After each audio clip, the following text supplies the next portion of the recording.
Hello नमस्कार साथियों, मैं मनीष कुमार आप सभी का आपके अपने आर्म क्लास में स्वागत करता हूं। आज का सेशन काफ़ी महत्वपूर्ण रहने वाला है क्योंकि इसमें हम लोग एक नज़र डालेंगे भारत की जनगणना पे। जो हमारे 2011 के जनगणना के सारे आंकड़े को हम लोग एक बार एग्जाम से पहले रिवीजन कर लेंगे क्योंकि इससे लगभग सारे एग्जाम में प्रश्न पूछे जाते हैं, तो आप लोग इसे ज़रूर करें। और आप लोग को अगर ये वीडियो पसंद आए तो लाइक करें, अपने दोस्तों के साथ साझा करें और हमारे चैनल को सब्सक्राइब नहीं किया तो सब्सक्राइब भी कर ले। चलिए हम लोग देखते हैं आज का भारत की जनगणना 2011 के सभी महत्वपूर्ण आंकड़े को। तो सबसे पहले हम लोग जान लेते हैं भारत की जनगणना के बारे में कुछ तथ्य, और वो तथ्य क्या है तो देखिए, भारत के संविधान के आर्टिकल कितने, तो आर्टिकल आप लोग याद रखिएगा, अनुच्छेद 246 के अंतर्गत जनगणना का कार्य जो है वो केंद्र सरकार के द्वारा संचालित किया जाता है। ठीक है, भारत में पहली बार जनगणना कब हुई थी, तो भारत में पहली बार जनगणना जो हुई थी वो हुई थी आपका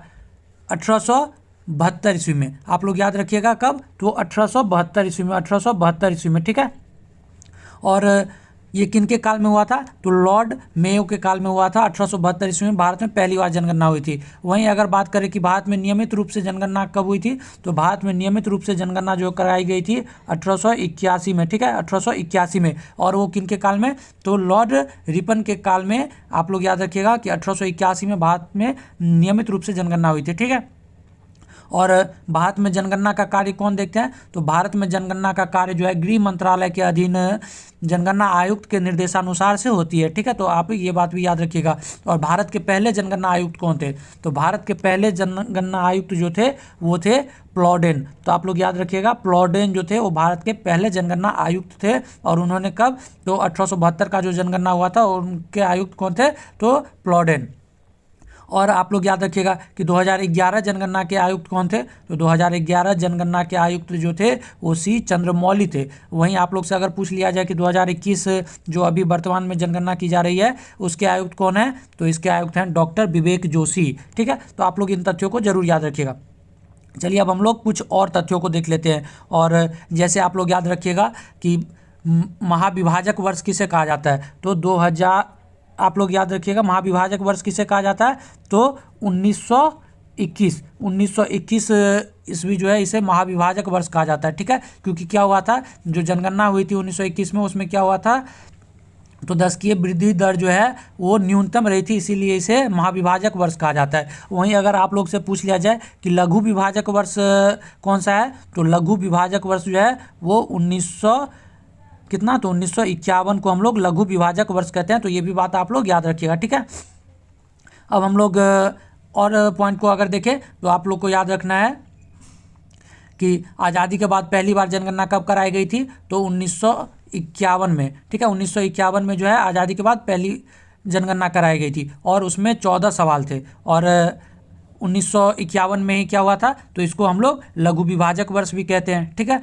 और 2001 की जनगणना जो हुई थी वो भारत की पूर्ण कंप्यूटरकृत जनगणना थी। तो आप लोग इसे भी याद रखिएगा कि पूर्ण कंप्यूटरकृत जनगणना कौन सी थी, तो 2001 वाली। और वर्ष 2011 में कराई गई जनगणना जो थी वो कौन सी नंबर की जनगणना थी, तो 15 नंबर की जनगणना थी। आप लोग याद रखिएगा। और आज़ादी के बाद अगर पूछा जाए तो आज़ादी के बाद 7वीं थी। ठीक है, और 2021 में जो हो रही है वो कौन सी है, तो 16वीं है, और आज़ादी के बाद 8वीं है। ठीक है, और 2011 में जो जनगणना हुई थी उसमें कुल कितने सवाल थे, तो उसमें कुल 29 प्रश्न थे। तो आप लोग ये भी याद रखिएगा। ठीक है, चलिए अब हम लोग बढ़ते हैं 2011 के जनगणना के सभी तथ्यों को देख लेते हैं एक बार, और ये काफ़ी महत्वपूर्ण रहने वाला है, तो आप लोग इसे जरूर करें। चलिए, तो क्या कह रहा है पहला पॉइंट, 2011 ईस्वी की जनगणना के अनुसार भारत की कुल जनसंख्या, तो भारत की कुल जनसंख्या कितनी थी, तो 121 करोड़, यानी आप लोग कह सकते हैं 121,08,54,977। तो आप लोग मोबाइल नंबर की तरह अगर इसको याद रखते हैं तो आपको याद रह जाएगा, या आप लोग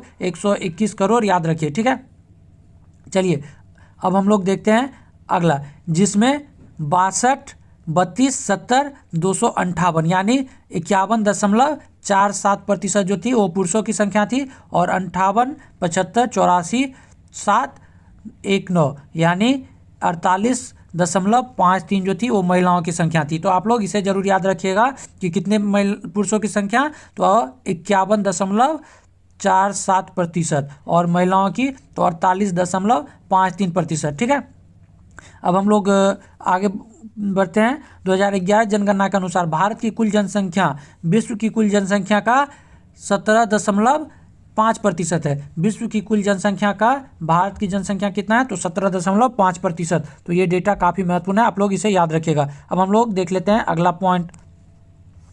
जनगणना में वार्षिक वृद्धि दर 1.97 से घट के कितना हो गई 1.64। तो आप लोग याद रखिएगा कि अभी 2011 जनगणना में कितना हुआ था वार्षिक वृद्धि दर तो 1.64। ठीक है, और 2001 में कितना था तो 1.97। वहीं अगर आपसे पूछ लिया जाए दशकीय वृद्धि दर कितना था तो दशकीय वृद्धि दर जो था वो 21.54 2001 में था, जो घट के कितना हो गया तो ये घट के हो गया आपका 17.7। तो दशकीय वृद्धि दर अगर आपसे पूछा जाए तो दशकीय वृद्धि दर आप लोग बताइएगा 17.7 है। वहीं वार्षिक वृद्धि दर कितना है तो 1.64% है। तो आप लोग इसे ज़रूर याद रखिएगा। और इसी में आप लोग ये डेटा याद रख सकते हैं कि नागालैंड दशकीय वृद्धि दर क्या है तो नागालैंड का दशकीय वृद्धि दर जो है वो ऋणात्मक है। और कितना ऋणात्मक है तो माइनस में 0.6%। तो एकमात्र ऐसा राज्य है जिसका दशकीय वृद्धि दर ऋणात्मक है, और कौन सा है तो नागालैंड। आप इसको जरूर याद रखिएगा। चलिए अब हम लोग बढ़ते हैं अगले पॉइंट पे, और अगला पॉइंट हमारा कह रहा है जनसंख्या घनत्व। तो जनसंख्या घनत्व कितना रहा है भारत का तो भारत का देखिए जनसंख्या घनत्व 2001 में था 325, जो कि बढ़ के कितना हो गया तो 382। आप लोग याद रखिएगा भारत का जनसंख्या घनत्व कितना है 382। वहीं कितना था तो जनसंख्या घनत्व था 325। तो 325 2001 में था और अभी कितना है 382। तो आप लोग इसे ज़रूर याद रखिएगा। चलिए अब हम लोग देखते हैं अगले पॉइंट, और अगला पॉइंट हमारा कह रहा है लिंगानुपात। तो लिंगानुपात भारत में कितना था तो लिंगानुपात था 2001 में 933 था, और अभी कितना हो गया बढ़ के तो बढ़ के हो गया 943। तो आप लोग को याद रखना है कि 2001 में 933 था और 2011 में 943 लिंगानुपात हो गया है। तो आप लोग इसे भी याद रखिएगा। अब हम लोग देखते हैं अगला पॉइंट जो क्या कर रहा है शिशु लिंगानुपात। तो शिशु लिंगानुपात यानी 0 से 6 वर्ष के बच्चों का लिंगानुपात आप लोग ध्यान रखिएगा। तो ये कितना था तो 2001 में था 927, जो कि घट के कितना हो गया है 918। ठीक है, तो लिंगानुपात में 10 की बढ़ोतरी हुई थी, लेकिन वहीं आप लोग देखिएगा कि शिशु लिंगानुपात में क्या हुआ है तो कमी आई है। और कितने कमी आई है तो देखिए पहले कितना था 927, जो घट के 918 पे आ गई है। ठीक है, यानी 9 की कमी आई है। चलिए अब हम लोग देखते हैं अगला तथ्य, और जनसंख्या में साक्षर लोगों की संख्या कितनी है तो आप लोग को याद रखना है तो कितने लोग साक्षर हैं तो देखिए 64.84% जो थे, यानी 64.84% जो थे वो 2011 जनगणना में इतने प्रतिशत लोग साक्षर थे, जिसमें बढ़ोतरी हुई। और अभी वर्तमान में कितने हैं तो 73, आप लोग कह सकते हैं 2011 जनगणना के अनुसार जो है 73% लोग जो हैं वो साक्षर हैं। और पुरुष में कितने हैं तो पुरुष में आप लोग याद रखिएगा 80.9, और महिला कितनी है तो 64.6। तो 2011 जनगणना के अनुसार साक्षर लोगों की संख्या कितनी है तो 73% लोग साक्षर हैं, जिसमें से पुरुष की साक्षरता दर कितनी है तो 80.9% और महिला की कितनी है तो 64.6%। अब हम लोग चलते हैं आगे, जिसमें कह रहा है ग्रामीण क्षेत्र में न्यूनतम साक्षरता। तो ग्रामीण क्षेत्र में न्यूनतम साक्षरता वाला राज्य कौन सा है तो आंध्र प्रदेश है, जहाँ की न्यूनतम साक्षरता कितनी है 60.4%। ठीक है, वहीं अगर पूछा जाए कि शहरी क्षेत्र में न्यूनतम साक्षरता तो उत्तर प्रदेश, जहाँ कितना है तो 75.1%। और ग्रामीण क्षेत्र में सर्वाधिक साक्षरता वाले राज्य कौन से हैं तो केरल है ग्रामीण क्षेत्र में सर्वाधिक साक्षरता वाले राज्य, और वो कितना है तो 93%। ठीक है, तो आप लोग इसे याद रखिएगा। अब हम लोग देखते हैं आगे, और आगे हमारा क्या पॉइंट है तो देश में अब तक पूर्ण साक्षर घोषित किए गए मात्र एक राज्य केरल जो है पूर्ण साक्षर घोषित किया गया मात्र एक राज्य है। ठीक है, तो आप लोग इसे जरूर ध्यान में रखिएगा। और 2011 जनगणना के अनुसार देश में अनुसूचित जाति यानी SC के व्यक्तियों की कुल संख्या कितनी है तो 20.14 करोड़। कितनी, तो 20.14 करोड़ है, जो देश की कुल जनसंख्या का कितना है, 16.6% है। तो आप लोग इसे याद रखिएगा, कितना, 16.6%। और 2011 में है ये 16.6%, और 2001 में कितना था, तो 16.2% था। ठीक है, चलिए अब हम लोग आगे बढ़ते हैं और अगला पॉइंट हमारा कह रहा है 2011 में अनुसूचित जनजाति में लिंगानुपात कितना था, तो लिंगानुपात था 945। ठीक है, तो आप लोग इसे भी याद रखिएगा, लिंगानुपात कितना था, तो 945। वहीं भारत का लिंगानुपात कितना है, तो 943। यानी अनुसूचित जाति का लिंगानुपात भारत की लिंगानुपात से कितना ज़्यादा है, तो 2 ज़्यादा है। आप लोग ऐसे भी याद रख सकते हैं। अब हम लोग बढ़ते हैं अगले पॉइंट पे, और अगला पॉइंट हमारा क्या कर रहा है, 2001 से 2011 के दौरान देश में अनुसूचित जाति की दशकीय वृद्धि दर, तो दशकीय वृद्धि दर कितनी हुई है, तो 20.8% की दशकीय वृद्धि दर हुई है अनुसूचित जाति की। ठीक है, अब हम लोग देखते हैं अगला पॉइंट, और अगला पॉइंट हमारा कह रहा है 2011 के जनगणना के अनुसार देश में अनुसूचित जाति के व्यक्तियों की कुल संख्या 10.43 करोड़ है, जो देश की कुल जनसंख्या का कितना है, तो 8.6% है। ठीक है, और ये किसका है, तो अनुसूचित जनजाति का, यानी एसटी का। और एससी का कितना था, तो आप लोग को 20.14 करोड़ याद रखना है, एससी का था, और एसटी का 10.43 करोड़। वहीं परसेंटेज में कितना था, तो परसेंटेज में 16.6%, और ये कितना है, 8.6%। और ये 2001 की जनगणना के अनुसार कितना था, तो 8.2%, और वो कितना था, 16.2%। तो ये आप लोग आसानी से याद रख सकते हैं। अब हम लोग बढ़ते हैं अगले पॉइंट पे, 2011 में अनुसूचित जनजाति का लिंगानुपात कितना, तो 990। देखिए अनुसूचित जनजाति का लिंगानुपात कितना है, तो 990 है। ठीक है, वही अनुसूचित जाति का कितना था, तो 945 था, और भारत का कितना, तो 943। ठीक है, अब हम लोग देख लेते हैं अगला पॉइंट, 2001 से 2011 के दौरान देश में अनुसूचित जातियाँ की दशकीय वृद्धि दर कितना, तो दशकीय वृद्धि दर कितना हुई है, तो 23.7%। ठीक है, और जनजाति की कितनी हुई थी, तो 20.8%।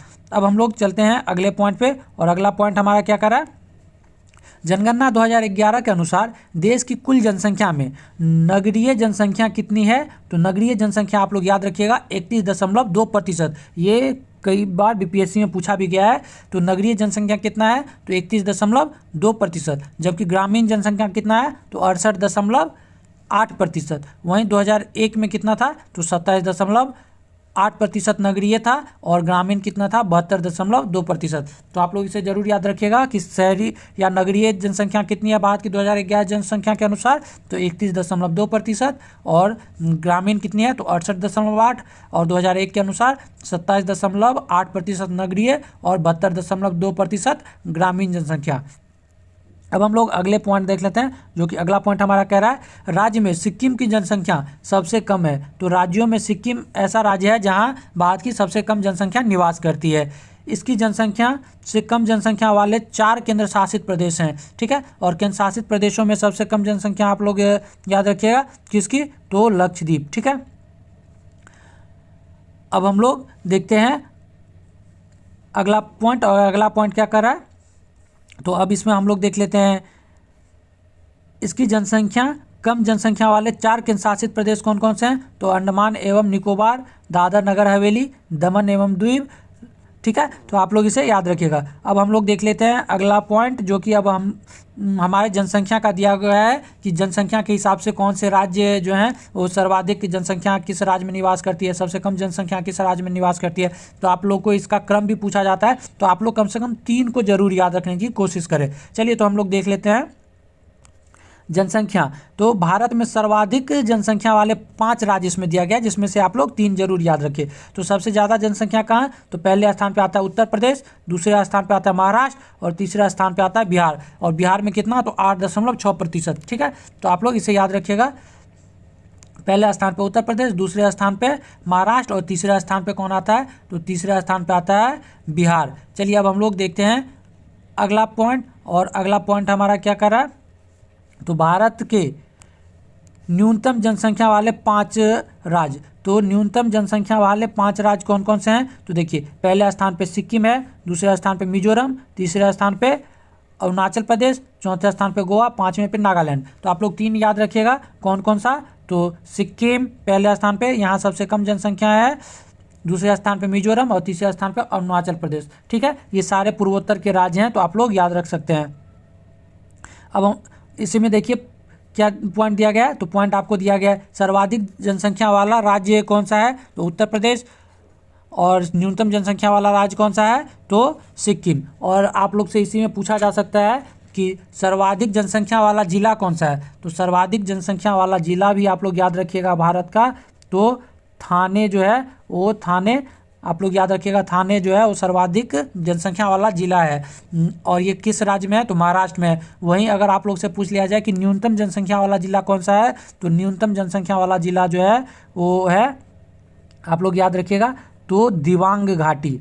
कौन सा, तो दिबांग घाटी जो है वो न्यूनतम जनसंख्या वाला जिला है। और ये दिबांग घाटी किस राज्य में है, तो अरुणाचल प्रदेश में। चलिए अब हम लोग बढ़ते हैं अगले पॉइंट पे।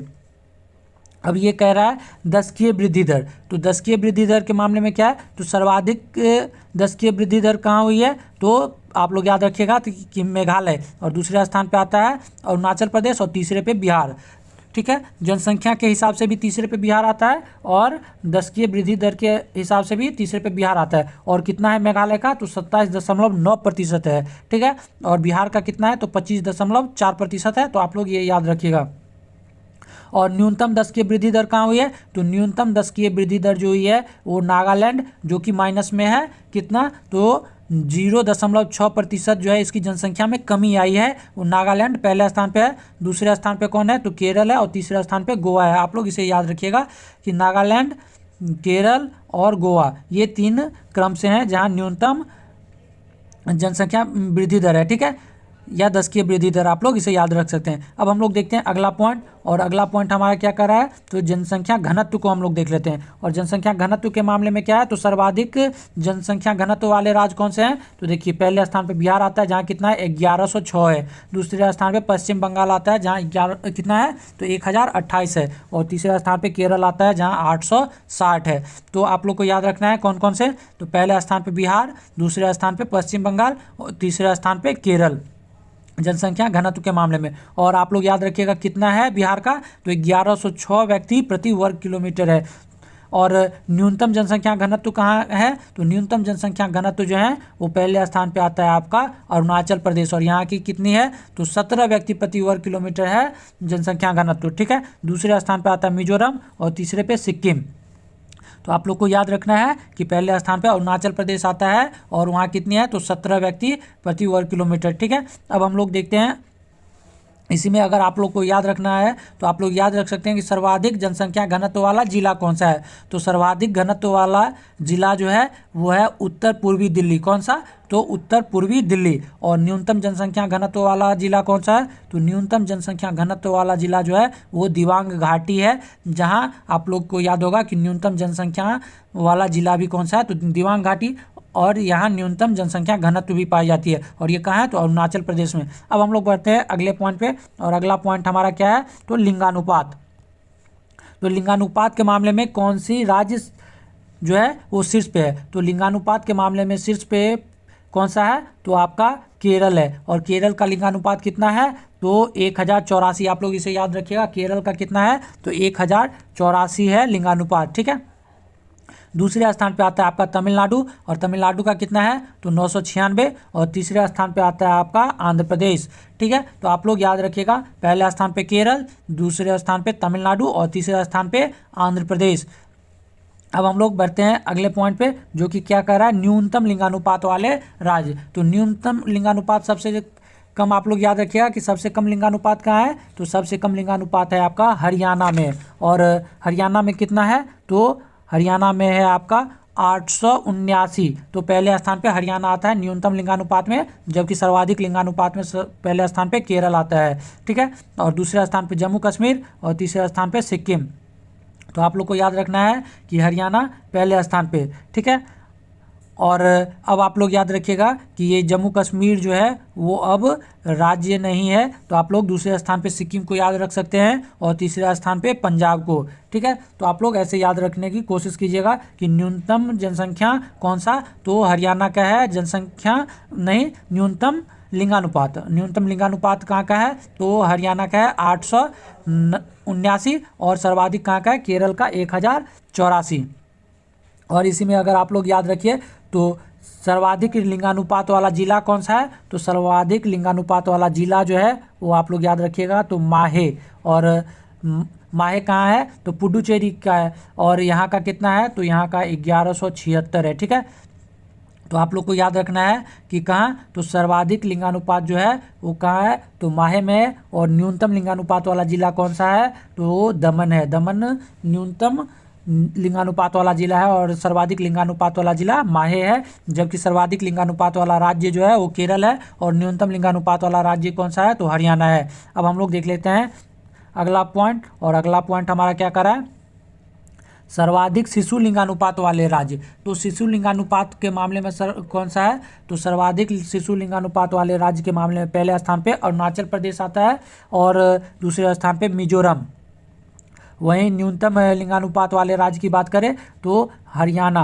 तो हरियाणा में क्या है, न्यूनतम लिंगानुपात भी है और न्यूनतम शिशु लिंगानुपात भी है। तो शिशु लिंगानुपात कितना है, तो 834। ठीक है, और सर्वाधिक शिशु लिंगानुपात कहाँ है, तो अरुणाचल में, और वो कितना है, तो 972। तो आप लोग इसे याद रखने की कोशिश कीजिएगा। अब हम लोग देखते हैं अगला पॉइंट। और अगला पॉइंट है हमारा क्या, तो साक्षरता के मामले में। तो साक्षरता के मामले में हम लोग देख लेते हैं कि कौन सा राज्य जो है वो कितने साक्षर हैं। तो देखिए सर्वाधिक साक्षरता वाला राज्य कौन सा है, तो केरल है और यहाँ के लोग कितने प्रतिशत लोग साक्षर हैं, तो 94% लोग साक्षर हैं। दूसरे स्थान पे आता है कौन सा, तो मिजोरम। ठीक है, और तीसरे स्थान पे गोवा। तो पहले स्थान पे केरल जहाँ की 94% जनता क्या है, तो साक्षर है। मिजोरम दूसरे स्थान पे जहाँ की 91.3% लोग साक्षर है। और तीसरा स्थान पे आता है गोवा जहाँ 88.7% लोग साक्षर है। ठीक है, और न्यूनतम साक्षरता कहाँ है, तो न्यूनतम साक्षरता जो है वो है आपके पहले स्थान पे आता है बिहार जहाँ 61.8% लोग जो है वो साक्षर है। ठीक है, अब हम लोग बढ़ते हैं आगे और देखते हैं इसमें न्यूनतम साक्षरता वाला दूसरा राज्य कौन सा है। तो अरुणाचल प्रदेश जो है दूसरे स्थान पे है और राजस्थान तीसरे स्थान पे। तो आप लोग इसे याद रखिएगा कि न्यूनतम साक्षरता वाला राज्य कौन सा है, तो बिहार जो है सबसे न्यूनतम साक्षरता वाला राज्य है, शीर्ष पे आता है। दूसरे स्थान पे अरुणाचल प्रदेश और तीसरे स्थान पे राजस्थान। वहीं सर्वाधिक साक्षरता कहाँ है, तो केरल पहला, मिजोरम दूसरा और गोवा तीसरा। चलिए अब हम लोग बढ़ते हैं अगले पॉइंट पे। और अगला पॉइंट हमारा कह रहा है कि सर्वाधिक पुरुष साक्षरता वाला राज्य। तो पुरुष साक्षरता के मामले में भी सर्वाधिक कौन सा है, तो केरल है जहां 96.1% लोग क्या हैं, तो साक्षर हैं। दूसरे स्थान पे मिजोरम और तीसरे स्थान पे गोवा। तो आप लोग इसमें देखिएगा कि कोई परिवर्तन नहीं हुआ है। वही न्यूनतम पुरुष साक्षरता देखें तो न्यूनतम पुरुष साक्षरता के मामले में पहले स्थान पे बिहार ही आता है जहाँ कितना है, तो 71.2% पुरुष जो हैं वो साक्षर हैं। दूसरे स्थान पे आता है अरुणाचल प्रदेश जहाँ 72.6% लोग साक्षर हैं और तीसरे स्थान पे आता है आंध्र प्रदेश। ठीक है, तो आप लोग याद रखिएगा कि न्यूनतम पुरुष साक्षरता के मामले में बिहार शीर्ष पे है, दूसरे स्थान पे अरुणाचल और तीसरे स्थान पे आंध्र प्रदेश। वहीं सर्वाधिक पुरुष साक्षरता के मामले में पहले स्थान पे केरल जहां 96.1% लोग साक्षर हैं। दूसरे स्थान पे मिजोरम और तीसरे स्थान पे गोवा। अब हम लोग देखते हैं अगला पॉइंट जो कि क्या है, तो सर्वाधिक महिला साक्षरता कहाँ किस राज्य में है। तो महिला साक्षरता के मामले में भी पहले स्थान पे केरल है, दूसरे स्थान पे मिजोरम है और तीसरे स्थान पे गोवा है। तो देखिए सर्वाधिक साक्षरता हो या सर्वाधिक पुरुष साक्षरता हो या सर्वाधिक महिला साक्षरता हो, इसका क्रम जो है 3 तक बराबर ही है। पहले स्थान पे कौन है, तो केरल है, दूसरे स्थान पे मिजोरम और तीसरे स्थान पे गोवा। और कितनी प्रतिशत महिला केरल की साक्षर है, तो 92.1%। ठीक है, अब हम लोग देखते हैं कि न्यूनतम महिला साक्षरता वाला कौन सा राज्य है। तो न्यूनतम महिला साक्षरता वाले राज्य के मामले में पहले स्थान पे बिहार ही आता है। ठीक है, तो न्यूनतम साक्षरता के मामले में पहले स्थान पे आपका बिहार आता है। पुरुष साक्षरता में भी पहले स्थान पे बिहार आता है और महिला साक्षरता में भी पहले स्थान पे कौन आता है, तो बिहार ही आता है। दूसरे स्थान पे कौन, तो राजस्थान और तीसरे स्थान पे कौन आता है, तो तीसरे स्थान पे आपका आता है झारखंड। तो आप लोग याद रखिएगा बिहार का कितना है, तो 51.5, राजस्थान का 52.1 और झारखंड का 55.2 4%। तो आप लोग कम से कम बिहार का याद रखिएगा कि बिहार का कितना है महिला की साक्षरता, तो 51.5%, और पुरुषों की साक्षरता कितना है, तो 71.2%। ठीक है, अब हम लोग देखते हैं अगला पॉइंट जो कि क्या कह रहा है, तो ग्रामीण जनसंख्या और शहरी जनसंख्या। तो सर्वाधिक ग्रामीण जनसंख्या कहाँ है, तो सर्वाधिक ग्रामीण जनसंख्या है हिमाचल प्रदेश में, और कितने प्रतिशत लोग, तो 90% लोग जो हैं वो गांव में निवास करते हैं। तो सर्वाधिक ग्रामीण जनसंख्या के मामले में आप लोग याद रखिएगा कि हिमाचल प्रदेश पहले स्थान पे, बिहार दूसरे स्थान पे, ठीक है, और असम तीसरे स्थान पे। तो पहले स्थान पे हिमाचल, दूसरे स्थान पे बिहार और तीसरे पे असम। वहीं सर्वाधिक नगरीय जनसंख्या की बात करें तो पहले स्थान पे गोवा, दूसरे स्थान पे मिजोरम और तीसरे स्थान पे तमिलनाडु। तो सर्वाधिक ग्रामीण जनसंख्या जो है वो हिमाचल प्रदेश में है, और सर्वाधिक नगरीय जनसंख्या जो है वो कहाँ है, तो गोवा में है। और बिहार जो हम अपना है वो कितने स्थान पे आता है, तो बिहार जो है वो सर्वाधिक ग्रामीण जनसंख्या के मामले में दूसरे स्थान पे आता है। अब हम लोग चलते हैं अगला पॉइंट, और अगला पॉइंट हमारा क्या कर रहा है, सर्वाधिक नगरीय जनसंख्या। तो सर्वाधिक नगरीय जनसंख्या कहाँ है, तो सर्वाधिक नगरीय जनसंख्या जो है वो महाराष्ट्र में है जनसंख्या के मामले में। प्रतिशत के मामले में कौन सा था, तो प्रतिशत के मामले में आप लोगों ने अभी देखा कि हिमाचल था, और जनसंख्या के मामले में कौन है, तो जनसंख्या के मामले में आप लोग महाराष्ट्र को याद रखिएगा कि सबसे ज़्यादा नगर में, सबसे ज़्यादा नगरीय जनसंख्या के मामले में कौन सा है पहले स्थान पे, तो महाराष्ट्र है। और वहीं प्रतिशत के हिसाब से कौन सा था, तो नगरीय जनसंख्या के मामले में तो गोवा था। ठीक है, और ग्रामीण जनसंख्या के मामले में कौन सा था, तो ग्रामीण जनसंख्या के मामले में अरुणाचल था, अरुणाचल नहीं हिमाचल। तो कौन सा था, तो हिमाचल। और आप लोग इसमें याद रख सकते हैं कि सर्वाधिक नगरीय जनसंख्या कहाँ है, तो महाराष्ट्र में, दूसरे स्थान पर उत्तर प्रदेश।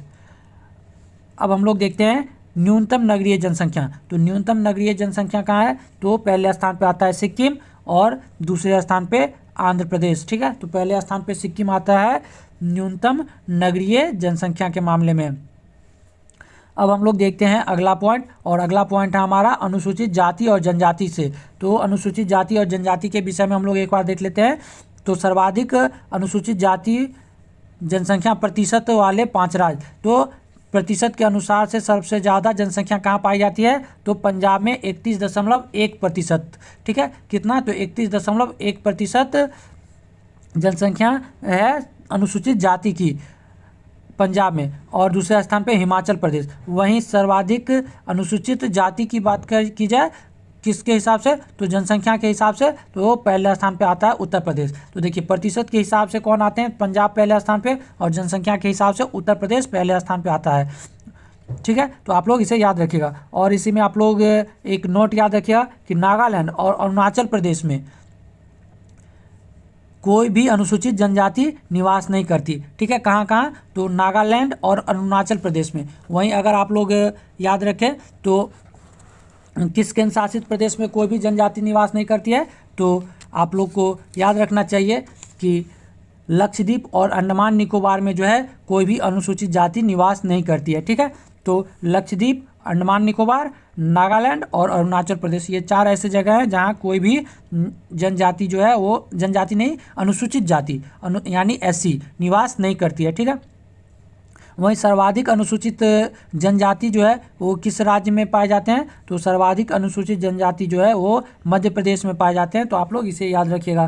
ठीक है, और सर्वाधिक अनुसूचित जाति कहाँ पाए जाते हैं, तो उत्तर प्रदेश में। तो उत्तर प्रदेश में सबसे ज़्यादा अनुसूचित जाति और अनुसूचित जनजाति जो है वो सबसे ज़्यादा मध्य प्रदेश में, और दूसरे स्थान पर महाराष्ट्र आता है। ठीक है, और आप लोग इसी में याद रखिएगा कि प्रतिशत के हिसाब से कौन सा था पहला अनुसूचित जनजाति, पहले स्थान पे कौन से राज्य थे, तो पंजाब था। अब हम लोग इसमें नोट याद रख सकते हैं, और नोट हमारा क्या कर रहा है कि झारखंड में अनुसूचित जनजाति जनसंख्या के मामले में 6ठे स्थान पे है। तो झारखंड जो है वो 6ठे स्थान पे आता है अनुसूचित जनजाति के मामले में। अब चलिए हम लोग देख लेते हैं अगला पॉइंट, और अगला पॉइंट हमारा कह रहा है सर्वाधिक अनुसूचित जनजाति जनसंख्या प्रतिशत वाले राज्य। तो सबसे ज़्यादा अनुसूचित जनजाति प्रतिशत के हिसाब से किस राज्य में पाए जाते हैं, तो मिजोरम में पाए जाते हैं, और कितना, तो 94.4%। दूसरे स्थान पे आता है नागालैंड, और तीसरे स्थान पे मेघालय। तो आप लोग इसे याद रखिएगा कि प्रतिशत के हिसाब से कौन सा, तो प्रतिशत के हिसाब से मिजोरम जो है वो पहले स्थान पे आता है, और जनसंख्या के हिसाब से कौन सा, तो मध्य प्रदेश।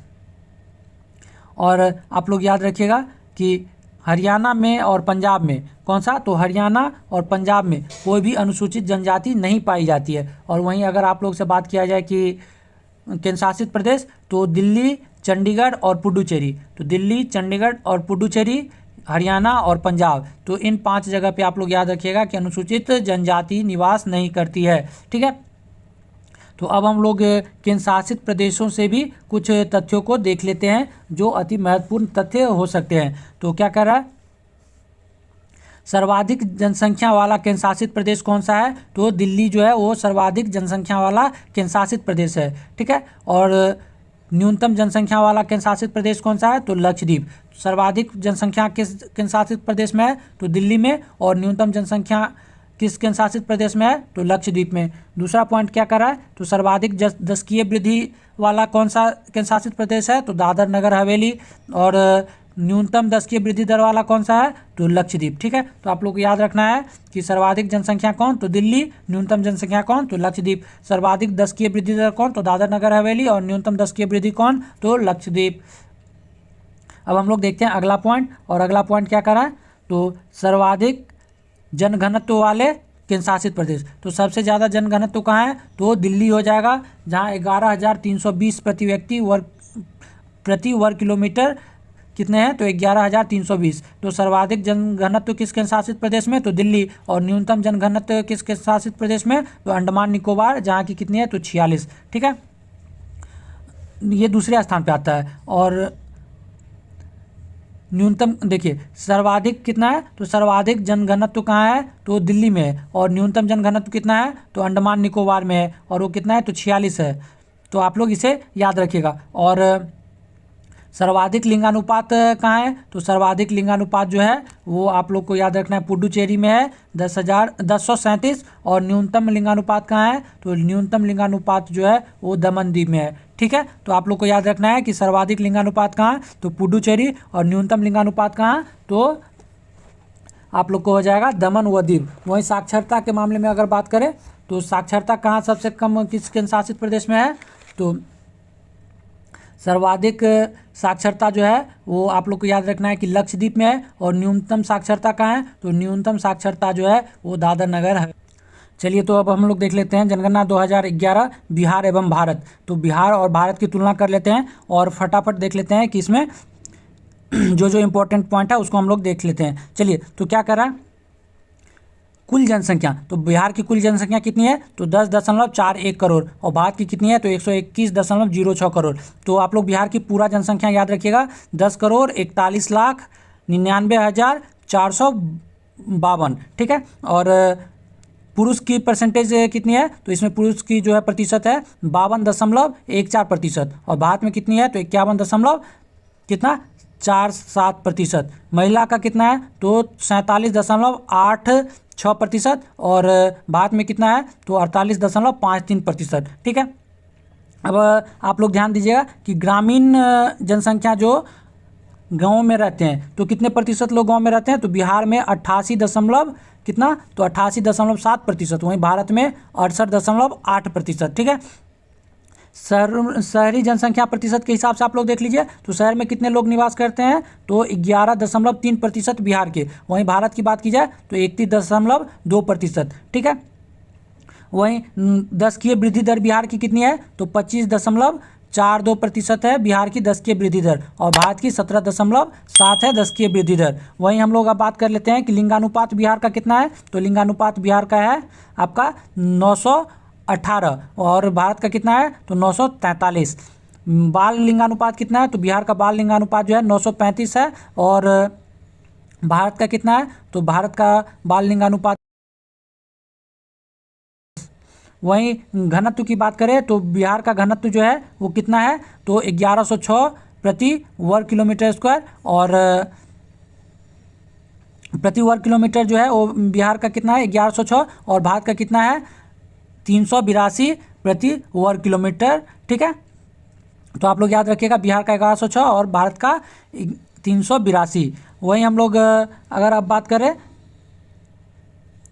0 से 14 आयु समूह की जनसंख्या प्रतिशत, तो 0 से 14 वर्ष वाले बच्चे कितने हैं, तो बिहार में जो है वो 40.2% और भारत में 30.9%। ठीक है, अब हम लोग देख लेते हैं साक्षरता दर। तो साक्षरता दर बिहार में कितना है, तो देखिए बिहार में 61.8% और भारत में कितना है 73%। और पुरुष साक्षरता दर बिहार में कितना है, तो पुरुष साक्षरता दर बिहार में जो है वो 71.2% और भारत में 80.9%।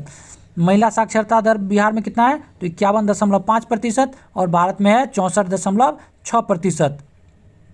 ठीक है, अब हम लोग देख लेते हैं साक्षरता दर में वृद्धि। तो साक्षरता दर में कितना वृद्धि हुआ है, तो 17.9% बिहार में हुआ है और भारत में 10.9%। ठीक है, अब हम लोग देख लेते हैं अगला पॉइंट, और अगला पॉइंट हमारा क्या कर रहा है, तो ग्रामीण साक्षरता। तो ग्रामीण साक्षरता बिहार में कितना है, तो 59.8% और भारत में 67.8%। ठीक है, और शहरी साक्षरता कितना है, तो शहरी साक्षरता आप लोग याद रखिएगा बिहार में जो है 76.9% और भारत में 81.1%।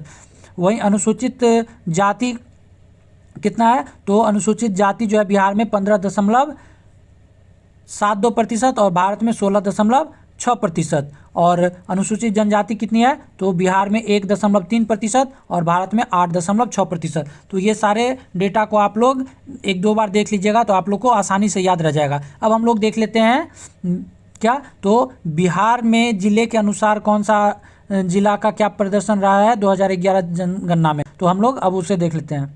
तो क्या कह रहा है, तो जनगणना 2011 बिहार। अब देखिए इसमें क्या कर रहा है, सर्वाधिक जनसंख्या किस जिले में है, तो सर्वाधिक जनसंख्या के मामले में पटना पहले स्थान पे आता है, दूसरे पे पूर्वी चंपारण, तीसरे पे मुजफ्फरपुर। सबसे कम जनसंख्या कहाँ का है, तो पहले स्थान पे शेखपुरा, दूसरे पे शिवहर और तीसरे पे अरवल। तो सर्वाधिक जनसंख्या कहाँ है, पटना में, और सबसे कम जनसंख्या कहाँ है, तो शेखपुरा में है। ठीक है, अब सर्वाधिक जनसंख्या वृद्धि कौन किया है, तो सबसे ज़्यादा जनसंख्या वृद्धि किया है मधेपुरा 31.1%, दूसरे पे किशनगंज और तीसरे स्थान पे अररिया और खगड़िया एक साथ है। ठीक है, और सबसे कम जनसंख्या वृद्धि कौन किया है, तो अरवल। तो आप लोग को याद रखना है अरवल जो है वो सबसे कम जनसंख्या वृद्धि किया है 18.9% और मधेपुरा में सबसे ज़्यादा वृद्धि हुआ है 31.1%। सबसे अधिक जनसंख्या पटना में और सबसे कम जनसंख्या शेखपुरा में। अब हम लोग देख लेते हैं सर्वाधिक लिंगानुपात। तो सर्वाधिक लिंगानुपात कहाँ है, तो गोपालगंज है, कितना,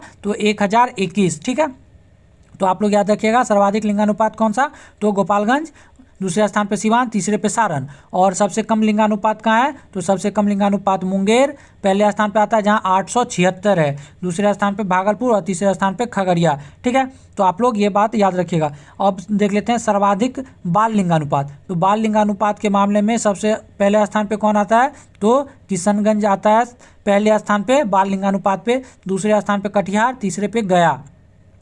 और सबसे कम लिंगानुपात कहाँ है, तो वैशाली जहाँ 904 है। तो लिंगानुपात में आप लोग याद रखिएगा कि पहले स्थान पे सबसे ज़्यादा लिंगानुपात कहाँ है, तो गोपालगंज की। सबसे कम लिंगानुपात कहाँ है, तो मुंगेर की। सर्वाधिक आप लोग याद रखिएगा कि बाल लिंगानुपात कहाँ है, तो किशनगंज। और सबसे कम बाल लिंगानुपात कहाँ है, तो वैशाली। अब हम लोग देखते हैं अगला पॉइंट जो है सर्वाधिक जनसंख्या घनत्व वाले जिले। ठीक है, तो सबसे ज़्यादा जनसंख्या घनत्व कहाँ है, तो शिवहर में सबसे ज़्यादा जनसंख्या घनत्व है, फिर पटना, फिर दरभंगा। तो शिवहर में कितना है, तो 1880। आप लोग याद रखिएगा कि शिवहर सबसे ज़्यादा जनसंख्या घनत्व वाला राज्य है, राज्य नहीं जिला है, और कितने हैं, तो 1880। वहीं सबसे कम जनसंख्या घनत्व कहाँ है, तो कैमूर में सबसे कम जनसंख्या घनत्व है और कितना है 488। सर्वाधिक जनसंख्या घनत्व वाले कौन से हो गए, तो शिवहर। और सबसे कम जनसंख्या घनत्व वाले कौन से हो गए, तो कैमूर। ठीक है, अब हम लोग देखते हैं शहरीकरण सबसे ज़्यादा किस जिला में हुआ है, तो पटना में सबसे ज़्यादा शहरीकरण हुआ है, दूसरे पे मुंगेर, तीसरे पे भागलपुर। और सबसे कम शहरीकरण कहाँ हुआ है, तो सबसे कम शहरीकरण जो हुआ था वो समस्तीपुर और बांका। अगर वही आप लोग ध्यान दीजिएगा कि सबसे कम शहरीकरण जो है वो आर्थिक सर्वेक्षण के अनुसार जो है वो मधुबनी है, तो आप लोग इसे भी याद रखिएगा। अब हम लोग देख लेते हैं अगला पॉइंट, और अगला पॉइंट हमारा कर रहा है सर्वाधिक साक्षर दर। तो साक्षर दर कहाँ है, सबसे ज़्यादा साक्षर जिले कौन से हैं, तो पहले स्थान पे आता है रोहतास, दूसरे पे पटना, तीसरा पे भोजपुर। रोहतास में कितना साक्षरता है, तो 73 4%। और सबसे कम साक्षर वाले जिले कौन से हैं? तो पहले स्थान पे आता है पूर्णिया, दूसरा पे सीतामढ़ी, तीसरा पे कटिहार। तो पूर्णिया जो है वो सबसे कम साक्षर दर वाला जिला है, ठीक है। कितना? तो 51.1%। और रोहतास सबसे ज़्यादा साक्षर वाला जिला है, कितना? तो 73.4%, ठीक है। सर्वाधिक पुरुष साक्षरता वाले जिले कौन से हैं? तो पुरुष साक्षरता वाला जिला के मामले में भी रोहतास पहले स्थान पे आता है, दूसरे स्थान पे भोजपुर और तीसरे स्थान पे बक्सर, ठीक है। साक्षरता के मामले में, पुरुष साक्षरता के मामले में रोहतास और साक्षरता के मामले में भी रोहतास। अब हम लोग देख लेते हैं कि सबसे कम पुरुष साक्षरता कहाँ? तो पूर्णिया। तो देखिए सबसे कम साक्षरता भी पूर्णिया और पुरुष साक्षरता के मामले में भी पूर्णिया ही सबसे कम है, दूसरे पे कटिहार, तीसरे पे सीतामढ़ी। अब हम लोग देख लेते हैं अगला पॉइंट, और अगला पॉइंट हमारा कह रहा है महिला साक्षरता वाले जिले। तो रोहतास जो है पहले स्थान पे 63.0, दूसरे पे मुंगेर, तीसरे पे पटना। और सबसे कम महिला साक्षरता कहाँ है? तो सहरसा में सबसे कम महिला साक्षरता, दूसरे पे मधेपुरा, तीसरे पे पूर्णिया, ठीक है। सर्वाधिक ग्रामीण साक्षरता कहाँ है? तो सबसे ज़्यादा ग्रामीण साक्षरता जो है रोहतास है, दूसरे पे औरंगाबाद, तीसरे पे भोजपुर। तो आप लोग कम से कम पहला जरूर याद रखिएगा कि सर्वाधिक ग्रामीण जनसंख्या साक्षरता कहाँ है? तो सर्वाधिक ग्रामीण साक्षरता के मामले में भी रोहतास पहले पे है। सबसे कम ग्रामीण साक्षरता के मामले में पूर्णिया पहले पे है। और पुरुष साक्षरता के मामले में भी सबसे कम कौन सा है? तो पूर्णिया ही है। अब सर्वाधिक शहरी साक्षरता, तो शहरी साक्षरता के मामले में सबसे ज़्यादा कौन सा है? तो कैमूर। यहाँ पे आप लोग रोहतास को नहीं याद कर लीजिएगा, यहाँ पे कौन सा है? कैमूर सबसे कम, सबसे क्या है? अधिक साक्षरता कौन सा? तो शहरी साक्षरता। और सबसे कम शहरी साक्षरता के मामले कौन सा है? तो शिवहर है, ठीक है। तो शिवहर जो है वो सबसे कम साक्षर भी है, पुरुष के किसके हिसाब से? तो सबसे कम शहरी के हिसाब से। और सर्वाधिक शहरी के हिसाब से साक्षर कौन सा है? तो कैमूर है, ठीक है। अब हम लोग देख लेते हैं अगला पॉइंट जो क्या कह रहा है हमारा, सर्वाधिक अनुसूचित जाति प्रतिशत वाले जिले। तो सबसे ज़्यादा अनुसूचित जाति किस जिले में है? तो गया में है, 30.39%। दूसरे स्थान पे नवादा, तीसरे पे औरंगाबाद। न्यूनतम अनुसूचित जनजाति कहाँ है? तो किशनगंज में सबसे कम जनजाति नहीं, सबसे कम अनुसूचित जाति निवास करते हैं, ठीक है। सबसे ज़्यादा अनुसूचित जाति कहाँ निवास करते हैं? गया में, और सबसे कम किशनगंज में। और सर्वाधिक अनुसूचित जनजाति किस जिले में सबसे ज़्यादा निवास करते हैं?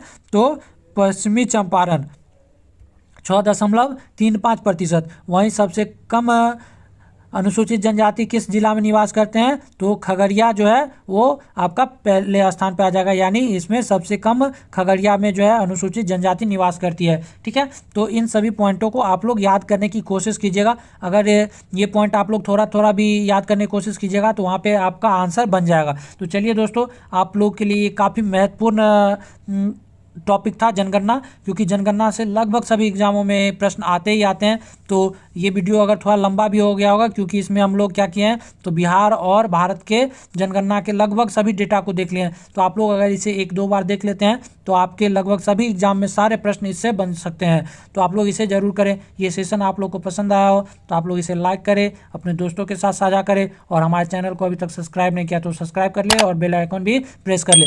चलिए दोस्तों, आप लोग को आपके एग्ज़ाम के लिए बहुत बहुत ढेर सारी शुभकामनाएं हमारी और हमारे RM क्लासेज परिवार की तरफ से। तो चलिए दोस्तों, आज के लिए इतना ही, फिर हम लोग मिलेंगे अगले सेशन में। तब तक के लिए आप लोग अपना ख्याल रखें और ज़ोरों शोरों से अपने एग्ज़ाम की तैयारी में लगे रहिए, और आपका एग्ज़ाम बढ़िया जाए, यही हमारी माँ सरस्वती से कामना है। चलिए आप लोग अपना एग्ज़ाम की तैयारी के लिए लगे रहिए। आज के लिए धन्यवाद। जय हिंद।